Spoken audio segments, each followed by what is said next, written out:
I've been sent a few videos that people want me to watch. Okay. Friends, and I also got DMs as well, like actual DMs from people. I can definitely watch that if you guys want me to. The lottery, right? The lottery is very, very scary, right? But the lottery, it was the $1.8 billion lottery was won by two people, right? It was won by a person in Texas and one in Missouri. And the thing is, you know, me personally, I've always wanted to win the lottery myself. Right, but I guess we'll just go ahead and watch this video. Lottery kills, the dark side of winning the lottery. That is crazy. Lottery winners should all have the option to be anonymous regardless of what state you live in. I agree. I live in California. You can't be anonymous at all. It's a form of gambling. You can buy a ticket easily just by going to your nearest gas station or convenience store. They're as cheap as $1, and the average lottery spending in America is $70 billion per year. The way the game works is once you have your ticket, you choose a set of numbers based on a certain range of numbers from the lottery you are joining to. Then you will select what you hope to be the winning numbers. Or you can get what's called a quick pick. Quick picks are lottery tickets that have random numbers selected for you by a computer rather than having you selecting them yourself. If the numbers you chose end up matching the winning numbers, then you have won the jackpot. There are also scratch tickets, and there are many different kinds. But the game is to scratch the printed area to reveal whether you have won the game or not. If you happen to be a winner, you can collect your money. You could either receive the money all in one payment or receive annual payments. Some lottery winners aren't always so lucky. Some go bankrupt after spending all— Not some, most go bankrupt. But there is one guy actually, chat. There is one. I started, go off course here. But there is one guy that became a billionaire. I believe he's from Florida. Let's see here. Was this guy Brad Duke? Yes, this guy here, Chad. This guy here, Brad Duke.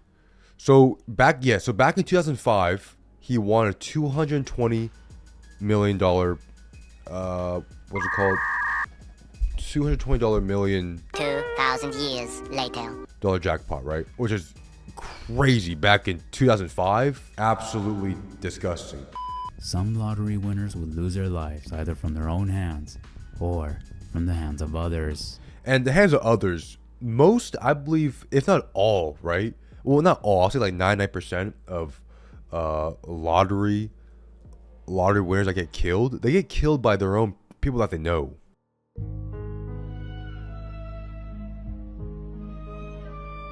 So friends, or really close friends, or family members. Which is why when the lottery, shut your mouth up. Shut your mouth up. Shut your mouth up. Shut your mouth. If you win the lottery, shut your mouth. You don't tell anyone. Most people who do win the lottery, if they do get killed, it's from their family or friends. It's never from an actual random person, which is sad, but it is what it is. It is what it is. Poisoned. It's crazy. Bro, killing someone over $434,000 is crazy. Well, killing in general is bad, but... Oh, hold on. I heard about that. Hold on. I think it was this guy. He died by cyanide poisoning, and then his wife and his daughter got the inheritance of the lottery. But then the thing is, there's no suspect of who killed him. But the last meal he ate was prepared by his wife. Hey yo, what the fuck? And he died by cyanide poisoning. So who knows? Might have been his wife who killed him. Yeah, there you go. Yeah, there you go. I mean, the thing is, the killings have to be from family or friends, right?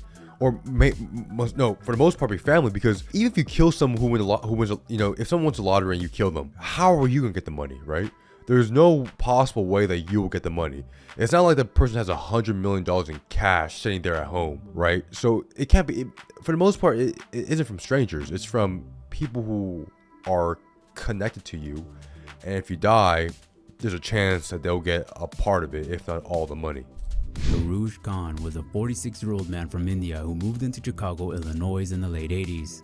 He was said to be a very hardworking person and liked by many people. He was married for 12 years, lived in a nice home in the north of Chicago, and had a 17-year-old daughter from his first marriage. He was living a great life, but he just had one problem. He was addicted to scratch-off lottery tickets, and he would buy a lot of them. In June of 2012, Aruj bought 2 scratch tickets. The first ticket was no winner, but when he got to the second ticket, that's when he had hit the jackpot. He won $1 million. Friends of his said that he was excited about claiming his money because of the number of good deeds he could do with it. But a month later, before he could even see a penny of his winnings, Aruj suddenly died. In July of 2012, Aruj was eating his dinner that his wife made him. Less than an hour later, he went straight to bed, and suddenly, his wife wakes up to him screaming in agony. She calls 911 and was suddenly rushed to the nearest hospital, but it was too late. Aruj Khan was pronounced dead. The doctor has said that he died of natural causes, but a week later, the Cook County Medical Examiner's Office got a call from his nephew requesting for them to do more tests on him. His body was exhumed and they did more tests. This time, authorities found a lethal amount of cyanide in his blood, turning the case into a homicide investigation. His 32-year-old wife Shabana Ansari got an attorney and was questioned by authorities and said she had nothing to do with her husband's death. His siblings had questioned if the two were even legally married, but Shabana's attorney said that she does have a marriage certificate from India and that it's valid here in the US. His sister was granted guardianship of her brother's 17-year-old daughter. She says every time she looks at her niece, she is reminded of all the good times she had with her brother, but most importantly, she says she can hear her brother's voice telling her, "How come you're not doing anything about it?" Yo, that's kind of creepy. That's actually kind of creepy. Damn. I mean, the daughter would be what? She would be, because if she was 17 in 2012, I mean, I was 12 years old, so she's only 5 years older. So she would be 30 now. The daughter would be 30 now, so she's still young. Aruj's siblings have not petitioned to obtain a share of their brother's estate, which is estimated to be $1.2 million in lottery winnings, real estate, laundry business, and automobiles. Eventually, Aruj's estate, including the lottery check, was split between his wife and his daughter. 9 years later, and this case remains unsolved. Detectives continue to talk with family members. It's still an open and active investigation.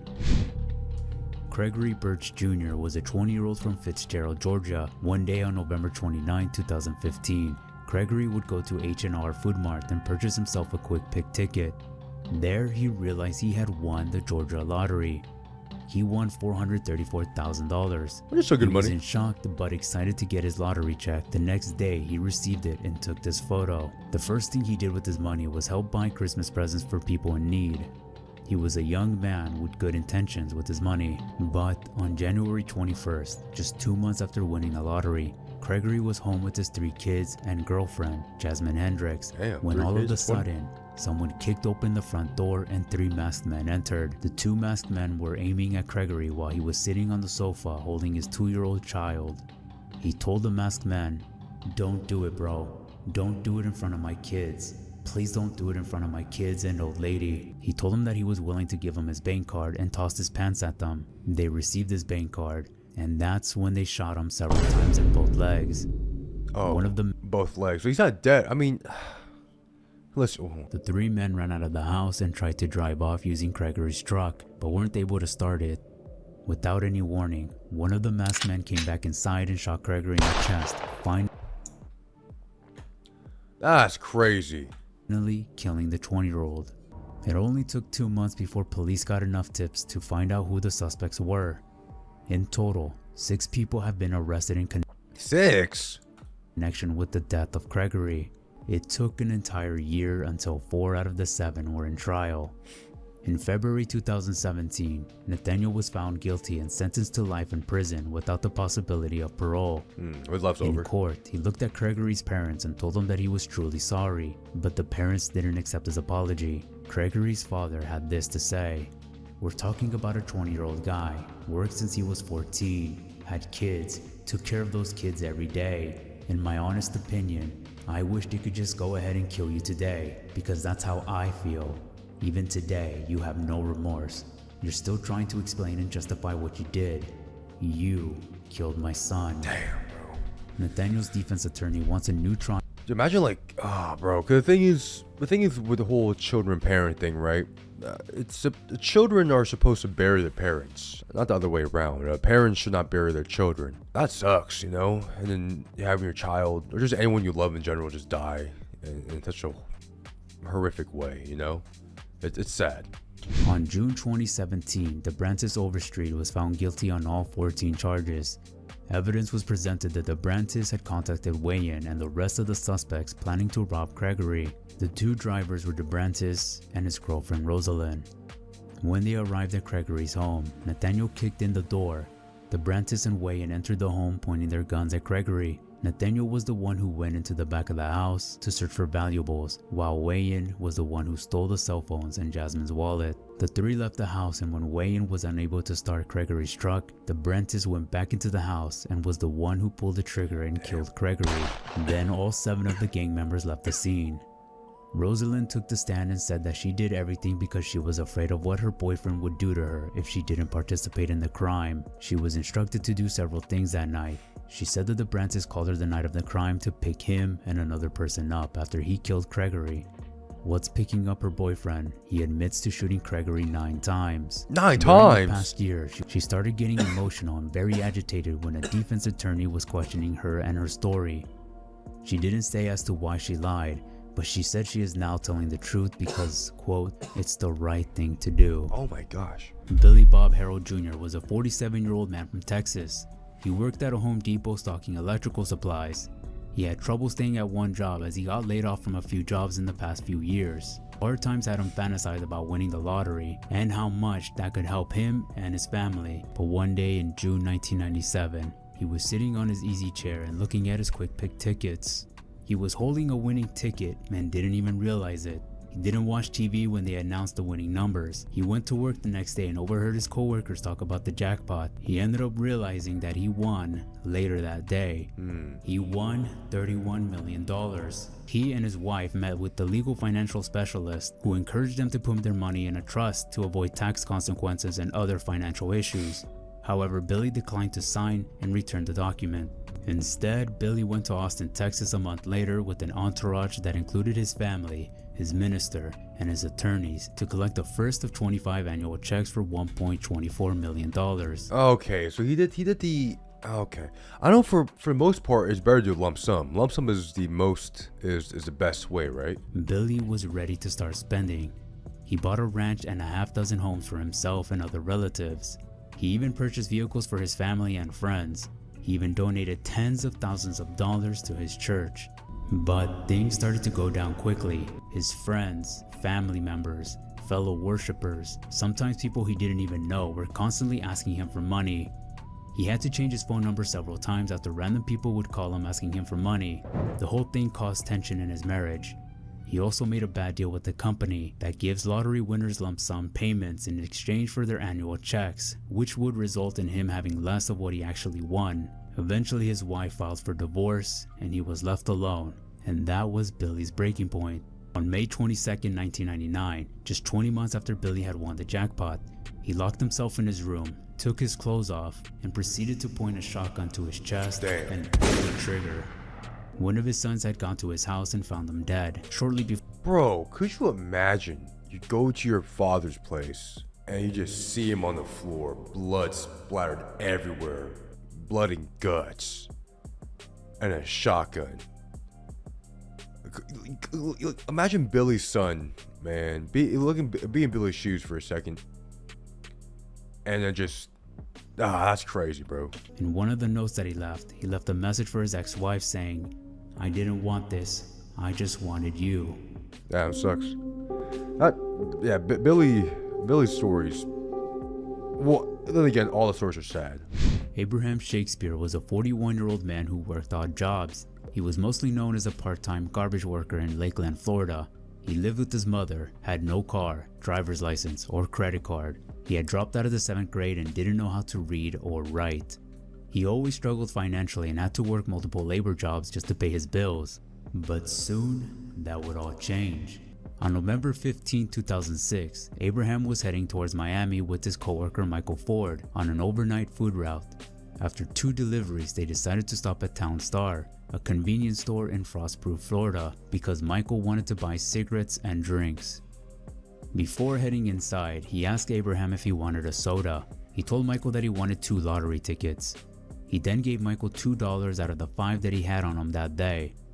Michael then gets back into his truck and gives Abraham 2 quick picks. When Abraham saw the numbers on his ticket, it hits him. He had the winning numbers. Abraham had won the $30 million jackpot. He couldn't believe it, as he said that winning the lottery was a dream of his. Abraham started to spend quickly, but before he could, the government took the child support he owed, which was almost $9,000. Damn. He then later puts $1 million in a trust fund for his son. Right after, he bought himself a 2006 F-150 pickup, a 2007 BMW, and a $1 million 2-garage home in a gated community.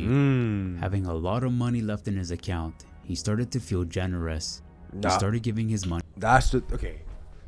Being generous is fine, but at a certain point, when you win the lottery, man, you should find 3 things: a lawyer, an accountant, and a financial planner, or a financial advisor, whatever you want to call it. Those 3 should be the number 1 things you should, hire, and then you go from there. He gave each of his 3 stepsisters $250,000, $1 million to his stepfather, $40,000 to his brother's son's best friend, $12,000. Wait, he gave $40,000 to his brother's son's what? Wait, how come his mom only gets $12,000, but his stepsisters get $250 each? To his mother, and $10,000 to his... Wait. Hold on. So his 3 stepsisters get $250K each. His stepfather gets $1 million, but his biological mother gets $12,000, and his biological sister only gets $10,000. And his brother's son's best friend gets $40,000. That make sister. What? Word started to spread quickly about Abraham's generosity. Because of that, strangers, relatives, friends, just about anyone were starting to constantly ask him for money. A part of him knew that he was being taken advantage of, but he just had a hard time telling people no. Abraham just really loved to help people. But on April 2007, his former co-worker Michael Ford tried to sue Abraham, alleging that Abraham had stole his winning lottery ticket out of his wallet and said some of that money should be his. Abraham said that he never stole anything from him. On trial, Abraham came to court holding a garbage bag stuffed with thousands of lottery tickets he had purchased over the years. Fortunately, the jurors did side with Abraham, but the appeal process dragged on. Friends of Abraham had said that he was constantly frustrated with the constant appeals for money from both hangers-on and strangers. He had told his brother that he was better off being broke again. He also told one of his childhood friends that he's starting to realize that these people are not his friends. He said he thought they were, but now realized that all they ever cared about was getting money from him. One of those friends was Doris Donegan Moore. She also went by the name of Dee Dee. She runs a successful nurse staff agency near Lakeland. Dee Dee met Barbara Jackson, who was Abraham's realtor who had sold him his house. Barbara told her about Abraham, and that's when she mentioned she wanted to help him manage his money. She also wanted to write a book about him, but that never happened. Instead, she made this home video of Abraham. Tired of people asking you for money all the time, babe? Give me your opinion on it. I've been tired a year ago. So where do you want to go to? It don't matter to me. I'm not a picky person. Are you going to miss your home? Yep, I miss it, but life goes on. This friendship was very odd to others. Abraham's former boss, Greg Smith, said he had doubts about her and that she didn't seem like a very genuine person. And he was far from wrong. You see, after the two knew each other for about 3 months, Dee Dee managed to transfer ownership of Abraham's home and had full control of his bank account. She had bought his $1 million home for $655,000. She also became the primary manager of Abraham Shakespeare LLC, taking over his affairs and buying the debts people owed him. This meant that the people who owed Shakespeare money, which was up to $600,000, would go directly to her, and Abraham wouldn't even receive a single penny. Days later, she then divorced her husband of 17 years. She used his money to give herself a nice vacation, a Hummer, a Corvette, and a truck. She said all of that money she got from Abraham was a gift to her. She even had a criminal record as well. In 2001, Dee Dee was behind on car payments, so she drove out and parked her car in a garage and got an accomplice to tie her up and take her to Waimama, Florida. There she was thrown in a ditch and cried out for help until someone nearby stopped to help her. What the f? Dee Dee told the passerby that she had been raped at gunpoint by 3 Hispanic men and stole her vehicle. She was convicted of insurance fraud and falsely reporting a crime. Dog, what the On hell is November 9, backstory? 2009, Shakespeare was reported missing by his family. They said they haven't seen him since April of that year. His friends and family thought he had probably taken the rest of his money and was now living on a beach in the Caribbean Sea, but they haven't heard from him at all. They started placing signs with his picture and information around town, including Abraham's old regular hangout. Authorities received many tips from people, but they said none led to him. The authorities did find this whole disappearance suspicious and believed something bad had happened to him. They had doubts that he ran off hiding. Someone did come forward and told the police this: "Only thing I know is that's my best friend. Y'all need to go ask that white woman where that man at." Dee Dee had told the Ledger newspaper in Lakeland that she helped Abraham disappear. She said that's what he wanted because he was falling behind on child support again. According to her, Abraham told her that he was tired of people continuing to bug him for money that he no longer had. He intentionally didn't want to be found and didn't care what it took. Police were starting to pay attention to Dee Dee as she was the last person to see Abraham, and that she kept changing some details in her story. She would tell people that Abraham went to Texas, Miami, a cruise, and that he's out in Haiti helping people, and that he couldn't come back because of a supposed earthquake that happened there. The stories kept on changing and couldn't stay consistent. Dee Dee was pretty confident and told detectives that she's innocent. She even said, "I'm not going to be O.J. Simpson and run." She then starts to cry to Greg Smith because she says everyone thinks she had done something to Abraham. And then she makes a very odd request. She asked Greg if he could call Abraham's mother and say that he's okay. Greg was confused as to what she meant, but she made it clear, telling him, "I want you to pretend to be Abraham." She said she would pay him $300 if he makes the phone call. Greg surprisingly agrees. Dee Dee told Abraham's mom to check her phone because her son is about to call her. Greg calls and Abraham's mom immediately answered. However, his mom was suspicious when she first heard Greg talking. She was asking who it was, but Greg said that it's me, your son, and that he sounded different because he had a cold. Surprisingly, she buys it. Greg told her to tell the police that he's alive and well. Greg starts to think that maybe Dee Dee didn't do anything to Abraham and started to believe her story that he just ran off on his own. But as time passes, Greg starts to have his doubts again. He decided to call Abraham himself and left the voicemail to call him back. That's when he got a text message that read, "I'll call you in a little while." Greg knew immediately that it wasn't Abraham that texted him. Remember, he can't read, write, let alone know how to text. Wait, you can't read or write? So for Greg to get a text message without any spelling errors from Abraham, Greg knew without a doubt that it wasn't Abraham who sent that text. He wasn't the only one who got a text from Abraham's number. She would text relatives of his pretending to be Abraham to make his family think that he was okay. But despite Abraham not knowing how to text, his relatives did say that the messages sounded nothing like him. When they would message Dee Dee questions that only Abraham would know, she wouldn't respond, and that raised even more suspicion. The police had Dee Dee on their radar, but now they have Greg on their radar as well. The cops had met up with Greg, and Greg was scared at first, but the police asked him for help because Dee Dee was their prime suspect. Greg didn't hesitate. Abraham was his best friend who helped him out get out of debt, so he agreed to be an undercover. He decided to put a microphone in a Red Bull can and place it on his cup holder in his car. He casually drank Red Bulls and smoked cigarettes. He would use the empty cans as an ashtray, so all of this wouldn't seem suspicious to Dee Dee whatsoever. This ended up working. I only been talking to you because I'm trying to find Abraham. Exactly. Well, hey, I'm all in, baby. I feel like if Abraham was okay, he would contact me by now because he transferred all that stuff into my name, and then he was supposed to leave and, not come back for a while. Dee Dee was feeling pressured, constantly being questioned by the media and the police. She even told Greg about a supposed drug dealer named Ronald, and that this Ronald person had probably killed Abraham. Greg had a feeling that this Ronald person most likely didn't exist and was making someone up from the top of her head. She then brings up that she's looking for someone to possibly take the blame and admit that they murdered Abraham. Greg said that he may know someone that would take the blame. Later, when Greg notified the police about her plan, the police got a cop to go undercover to play the part of someone who's going to admit the murder of Abraham. How are you, Pulse? What do you want? 50 grand. Can I do it in payments? Because I don't have that kind of cash. I'm going to have to sell something.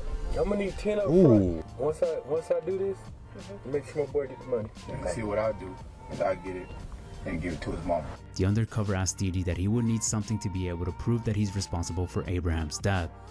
But while all of this was going down, Greg was starting to break on the inside because this confirmed to him that Abraham is dead, but he remains calm in the meetup so Dee Dee doesn't get suspicious. Greg asked Dee Dee if she or knows someone who has the murder weapon so they could give it to him so they can try to pin it back to the undercover, and Greg was surprised when she gave him the murder weapon. It was a Smith & Wesson 38 Special. The police were able to find receipts of her purchasing at a gun shop and was seen training and using the firearm at the local gun shop range.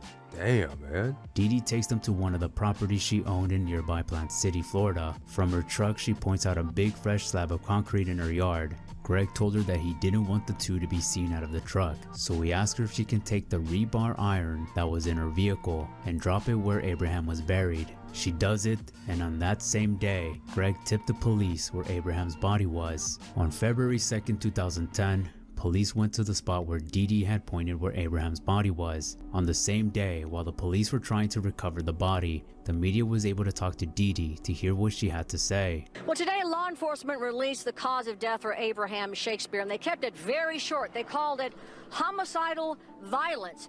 But in an interview right outside her home, Dee Dee Moore did not keep things short. She was actually very talkative. Because the media will not leave, and this is an intrusion on all my neighbors, and they don't deserve any of this.